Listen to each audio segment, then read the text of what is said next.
আল্লাহ পাক রব্বুল আলামিন পবিত্র কোরআন শরীফের মধ্যে বলেন, ফাসাল্লি লিরাব্বিকা ওয়ানহার, তুমি তোমার প্রতিপালকের সন্তুষ্টি অর্জনের জন্য নামাজ আদায় করো এবং কুরবানি প্রদান করো। আল্লাহ পাক সূরাতুল কাউসার আয়াতে কারিমার মধ্যে বলেছেন, আবার রাসূল সাল্লাল্লাহু আলাইহি ওয়াসাল্লাম বলেছেন, কুরবানি দেওয়ার মতন তোমার সামর্থ্য রয়েছে। আল্লাহ পাক তোমাকে সেই সম্পদের মালিক বানিয়েছেন, আল্লাহ পাকের সেই নিয়ামত তোমাকে দিয়েছেন, এরপরও তোমরা যারা কুরবানি প্রদান করো না, তোমরা আমার ঈদগাহে আসিও না।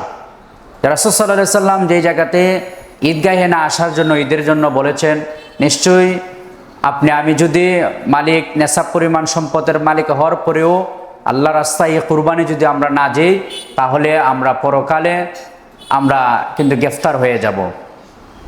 আসুন আমরা জেনে নিই কুরবানি কাদের উপর ওয়াজিব। এক নম্বর হচ্ছে মুসলমান হওয়া, কোনো অমুসলিমের উপর কুরবানি ওয়াজিব না। দুই নম্বর হচ্ছে প্রাপ্তবয়স্ক হওয়া, অপ্রাপ্ত বয়স্কদের উপর কুরবানি ওয়াজিব না। তিন নম্বর হচ্ছে সুস্থ মস্তিষ্কের হওয়া, অর্থাৎ কোনো পাগল মাতাল অচেতন ওর উপর কুরবানি ওয়াজিব না। চার নম্বর হচ্ছে নেশাব পরিমাণ সম্পদের মালিক হওয়া, অর্থাৎ 1 বছর জাকাতের ক্ষেত্রে 1 বছর, জাকাতের ক্ষেত্রে আপনার ওই সম্পদটা 1 বছর, কিন্তু কুরবানির ক্ষেত্রে 10ই জিলহজ থেকে 12ই জিলহজ পর্যন্ত সূর্য অস্ত পর্যন্ত যদি কেহ 7.5 তোলা স্বর্ণ বা 52.5 তোলা রূপার অথবা সম পরিমাণ টাকার সম্পদের মালিক হয় জিনিসপত্র বাদ দিয়ে, তাহলে তার উপর কুরবানি ওয়াজিব।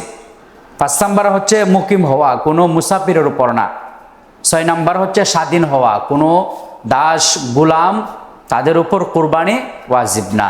আল্লাহ পাক রব্বুল আলামিন যেন এই সমস্ত আমলের মধ্যে যারা আমরা পড়ি, এই নেশাব পরিমাণ সম্পদের মালিক আমরা আছি, আমরা যেন কুরবানি প্রদান করি, ওই কুরবানির মাধ্যমে আমরা আল্লাহর রাস্তা এবং আল্লাহর নৈকট্য হাসিল করতে পারি।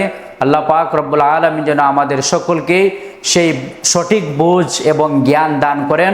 আসসালামু আলাইকুম ওয়া রাহমাতুল্লাহি ওয়া বারাকাতুহু।